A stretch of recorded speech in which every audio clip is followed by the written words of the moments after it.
إن الحمد لله نحمده ونستعينه ونستغفره ونعوذ بالله من شرور أنفسنا ومن سيئات أعمالنا من يهده الله فلا مضل له ومن يضلله فلا هادي له وأشهد أن لا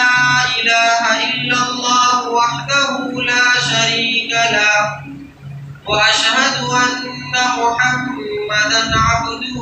ورسوله يا أيها الذين آمنوا اتقوا الله حق تقاته ولا تموتن إلا وأنتم مسلمون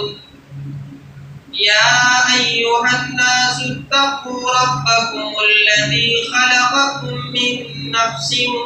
واحدة وخلق منها زوجها وبث منهما رجالا كثيرا ونساء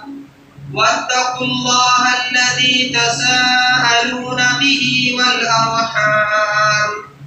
إن الله كان عليكم رقيبا يا أيها الذين آمنوا اتقوا الله وقولوا قولا سديدا يصلح لكم أعمالكم ويغفر لكم ذنوبكم ومن يطع الله ورسوله فقد فاز فوزا عظيما أما بعد فإن خير الحديث كتاب الله وخير الهدي هدي محمد صلى الله عليه وسلم وشر الأمور محدثاتها وكل محدثة بدعة وكل بدعة ضلالة وكل ضلالة في النار أرسله بالحق بشيرا ونذيرا وداعيا إلى الله بإذنه وسراجا منيرا أعوذ بالله السميع العليم من الشيطان الرجيم من همزه ونفخه ونفثه بسم الله الرحمن الرحيم ولقد خلقنا الإنسان ونعلم ما توسوس به نفسه ونحن أقرب إليه من حبل الوريد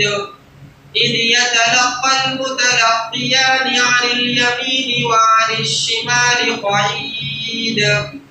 ما يلفظ من قول إلا لديه رقيب عتيد وجاءت سكرة الموت بالحق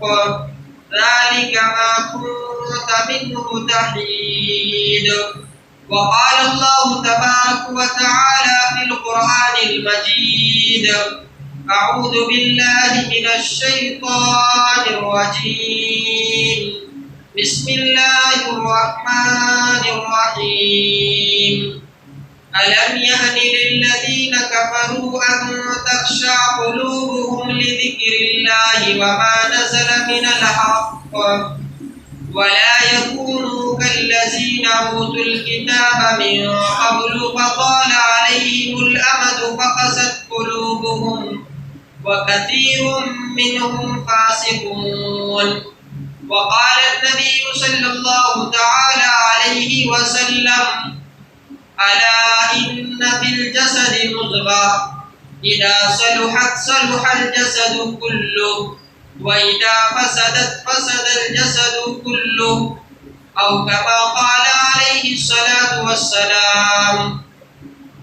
ہر قسم کی حمد و ثنا تعریف و توصیف کبریائی و بڑائی عظمت و بزرگی جاہ و جلال اس رب العالمین کے لیے لائق اور سزاوار ہے جو ہم سب کا اکیلا خالق و مالک ہے، جس کی ہم عبادت کرتے ہیں کل شیء قدیر ہے، جو ہر چیز پر قادر ہے اور جو اکیلے اس کائنات کے نظام کو چلا رہا ہے۔ حضرات، خطبہ مسنونہ کے بعد سورہ حدید کی ایک آیت کی تلاوت کی گئی۔ اس آیت کی روشنی میں آج کے خطبہ جمعہ میں دل اور قلب کے حوالے سے کچھ گفتگو کی جائے گی کہ دل کی سختیاں کیا ہوتی ہیں، دل جب سخت ہو جاتا ہے تو اس کے نقصان کیا ہوتے ہیں، اور دل سخت ہو جائے تو اس کا علاج کیا ہے۔ دیکھیے، سب سے بنیادی بات یاد رکھیے کہ دل کی اہمیت کیا ہے۔ اسلام کی نظر میں دل کی اہمیت کیا ہے، دل کی امپورٹنس کیا ہے۔ دیکھیے، اللہ کے نبی صلی اللہ علیہ وسلم نے صحیح بخاری اور صحیح مسلم کے اندر ایک حدیث میں یہ بات ارشاد فرمائی ہے کہ الا ان فی الجسد مضغہ، کہ اے لوگو خبردار، غور سے اس بات کو سنو کہ تمہارے جسم میں ایک ایسا ٹکڑا ہے، ایک ایسا حصہ ہے تمہارے جسم میں، تمہارے باڈی کے پارٹس میں ایک ایسا حصہ ہے، اذا صلحت صلح الجسد کلہ، اگر جسم کا وہ حصہ، جسم کا وہ ٹکڑا اور باڈی کا وہ پارٹ اگر اچھا رہے، درست رہے، تو پھر انسان کا پورا جسم درست رہتا ہے، صحیح سالم رہتا ہے۔ وَإِذَا فَسَدَتْ فَسَدَ الْجَسَدُ كُلُّهُ، اور یہ بات یاد رکھو کہ اگر جسم کا وہ ٹکڑا خراب ہو جائے، جسم کا وہ ٹکڑا بگڑ جائے تو پھر انسان کا سارا جسم خراب ہو جاتا ہے، انسان کا سارا جسم بگڑ جاتا ہے۔ الا وہی القلب، اللہ کے نبی صلی اللہ علیہ وسلم نے فرمایا کہ وہ ٹکڑا انسان کا دل ہے۔ تو گویا کہ انسان کا دل یہ پورے جسم کے اندر بنیادی حیثیت رکھتا ہے۔ انسان کا دل یہ پورے جسم کے لیے بہت ہی اہم اور ضروری ہے۔ جب انسان کا دل خراب ہو جائے تو پھر اس کے ہاتھ غلط جگہوں پر جا سکتے ہیں۔ اگر انسان کا دل خراب ہو جائے تو اس کے پیر غلط راستوں کی طرف بڑھ سکتے ہیں۔ اگر انسان کا دل خراب ہو جائے تو اس کی آنکھیں غلط چیزوں کو دیکھ سکتی ہیں۔ اگر انسان کا دل خراب ہو جائے تو اس کی زبان سے غلط چیزیں نکل سکتی ہیں۔ اگر انسان کا دل خراب ہو جائے تو اس کے اخلاق پر اثر پڑ سکتا ہے۔ مطلب یہ کہ یہ دل انسان کے جسم میں بنیادی حیثیت رکھتا ہے۔ یہ دل انسان کے جسم میں بیسک اور بنیاد ہے کہ اگر انسان کا یہ دل درست ہے، صاف ستھرا ہے، صحیح ہے، تو انسان کا پورا جسم درست رہے گا، انسان کا پورا جسم صحیح سالم رہے گا۔ اور اگر یہ دل بگڑ جائے، یہ دل خراب ہو جائے تو پھر انسان کا جسم بھی خراب ہو جائے گا۔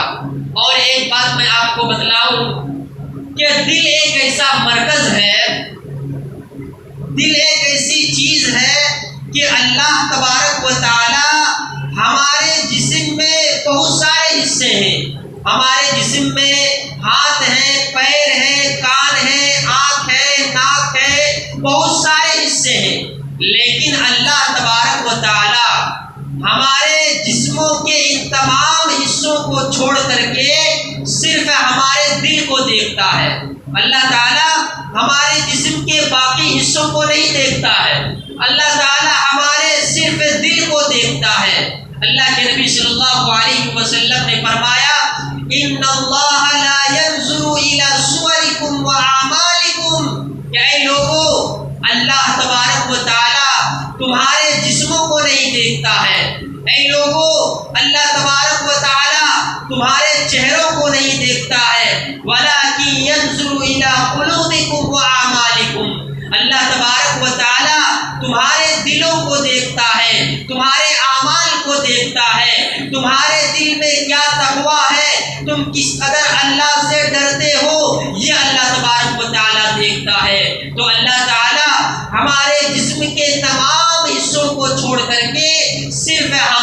دل کو دیکھتا ہے۔ اور یہاں پر ایک سوال یہ بھی کہ اللہ تبارک و تعالی ہمارے جسم کے تمام حصوں کو چھوڑ کر کے صرف دل کو ہی کیوں دیکھتا ہے؟ اللہ کی نظر صرف ہمارے دل پر ہی کیوں پڑتی ہے؟ اس کی وجہ اللہ کے نبی صلی اللہ علیہ وسلم نے حدیث میں یوں بیان کی ہے کہ ایک مرتبہ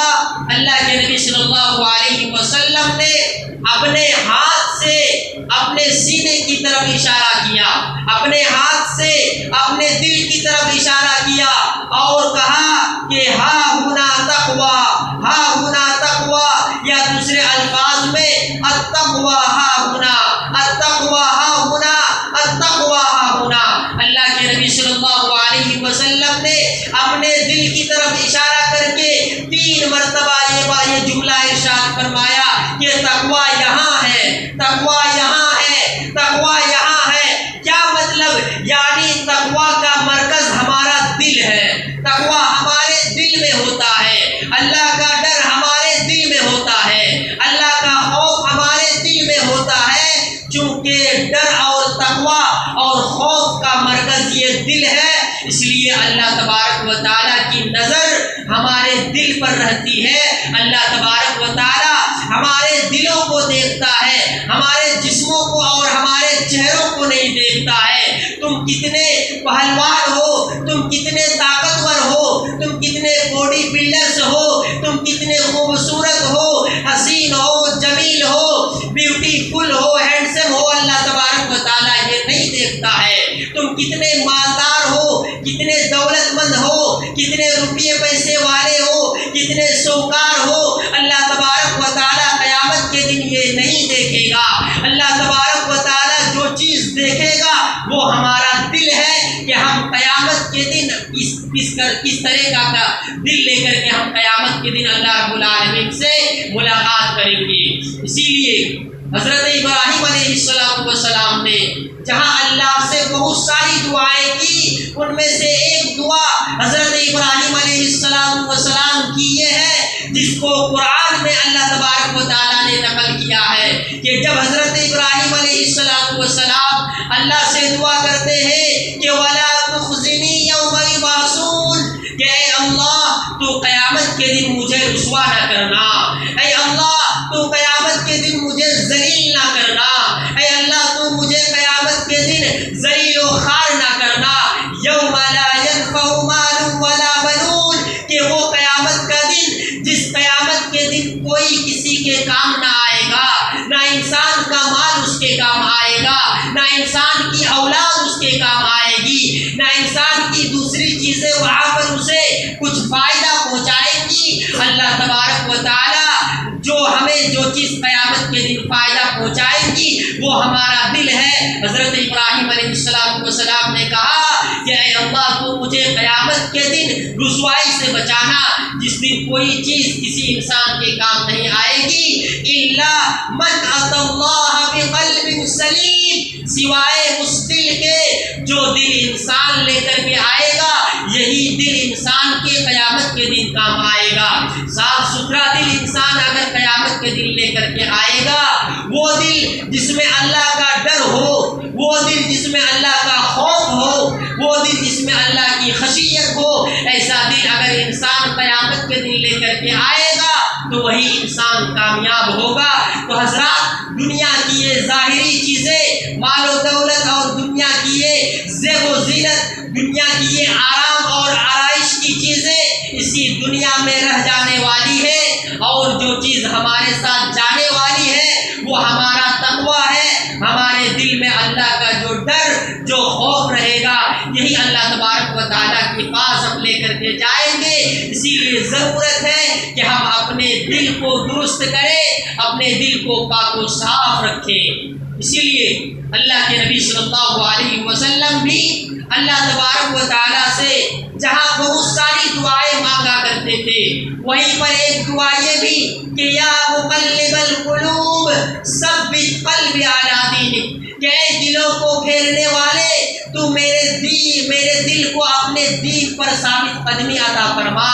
اے دلوں کو پھیرنے والے تو میرے دل کو اپنے دین پر جما دے۔ اللہ تبارک و تعالیٰ سے نبی صلی اللہ علیہ وسلم کا یہ دعا کرنا کہ اے یا مقلب القلوب، اے دلوں کو پھیرنے والے، یعنی دل کا کنٹرول اللہ رب العالمین کے پاس ہے۔ دل کو کس طرف پھیرنا ہے یہ اللہ کے ہاتھ میں ہے۔ اللہ تعالیٰ جس کے دل کو چاہے ہدایت کی طرف پھیر دے، اللہ جس کے دل کو چاہے گمراہی کی طرف پھیر دے، اللہ جس کے دل کو چاہے ایمان کی طرف پھیر دے، اللہ جس کے دل کو چاہے کفر کی طرف پھیر دے، اللہ جس کے دل کو چاہے توحید کی طرف پھیر دے، اللہ جس کے دل کو چاہے شرک کی طرف پھیر دے، اللہ جس کے دل کو چاہے توحید اور سنت کی طرف پھیر دے، اور اللہ جس کے دل کو چاہے بدعت و خرافات کی طرف پھیر دے۔ اس لیے اللہ تبارک و تعالیٰ سے نبی صلی اللہ علیہ وسلم ہمیشہ اس بات کی دعا کرتے کہ اے اللہ تو میرے دل کو تیرے دین پر ثابت قدمی عطا فرما، تو میرے دل کو تیرے دین پر جما دے، تو مجھے ہدایت پر قائم فرما، تو تیرے دین اسلام پر مجھے جما دے۔ تو حضرات یہ دل اللہ رب العالمین کے پاس، اللہ رب العالمین کے کنٹرول میں ہوتا ہے۔ اس لیے ہر انسان کو چاہیے کہ اس دعا کا ہمیشہ اہتمام کرے۔ چھوٹی سی دعا، یا مقلب القلوب ثبت قلبی علی دینک، اے دلوں کو پھیرنے والے تو میرے دل کو تیرے دین کی طرف پھیر دے۔ یہ چھوٹی سی دعا ہم سب کو پڑھنا چاہیے۔ حضرات اس سے یہ بات معلوم ہوا کہ دل یہ بنیادی چیز ہے ہمارے جسم میں، یہ دل بہت اہمیت رکھتا ہے، یہ دل اللہ رب العالمین کی نظر میں بہت ویلیو رکھتا ہے، اس دل کی اللہ کی نظر میں بہت ہی قدر و قیمت ہے۔ اس لیے ہمیں اس دل کی اصلاح بھی کرتے رہنا ہے اور اس دل کے لیے دعا بھی کرتے رہنا ہے کہ اے پروردگارا تو ہمارے دل کو تیرے دین پر ثابت قدمی عطا فرما، اے اللہ تو میرے دل کو تیرے دین پر جما دے۔ اسی طرح حضرات اللہ تبارک و تعالیٰ نے نبی صلی اللہ علیہ وسلم سے خطاب ہو کر کے کہا کہ اے نبی ہم نے تمہیں جو دین دے کر کے بھیجا ہے، ہم نے تمہیں جو اسلام دے کر کے بھیجا ہے، یہ اسلام کی دعوت اور یہ اسلام کی تبلیغ اسی وقت ممکن ہے جب آپ کے دل میں نرم مزاجی پائی جائے گی، جب آپ کے دل میں نرمی ہوگی، جب آپ نرم مزاج کے حامل ہوں گے، تبھی یہ دین لوگ اپنائیں گے اور یہ دین تم آسانی کے ساتھ لوگوں تک پہنچا سکتے ہو۔ دیکھیے اگر دل سخت ہو جائے تو انسان اس کے پاس بیٹھنے کے لیے پسند نہیں کرتے ہیں، اگر انسان کا دل سخت ہو جائے تو انسان اس کے قریب جانا نہیں چاہتے ہیں۔ اسی لیے اللہ تبارک و تعالیٰ نے نبی صلی اللہ علیہ وسلم سے کہا فَبِمَا رَحْمَةٍ مِّنَ اللَّهِ لِنْتَ لَهُمْ، کہ اے پیغمبر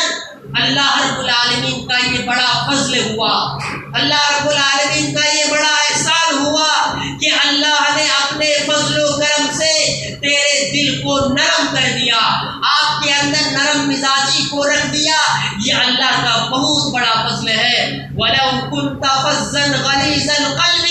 لَانفَضُّوا مِنْ حَوْلِكَ، اور اے پیغمبر اگر اللہ رب العالمین کا فضل نہ ہوتا تیرے اوپر، اگر اللہ تبارک و تعالیٰ تیرے دل کو نرم نہ کرتا، اگر اللہ تبارک و تعالیٰ تمہارے اندر نرم مزاجی نہ پیدا کرتا، تو یہ صحابہ جو صبح شام تمہارے پاس آتے جاتے ہیں، یہ صحابہ جو دن رات آپ کے پاس گھومتے رہتے ہیں، یہ صحابہ جو آپ کے حکم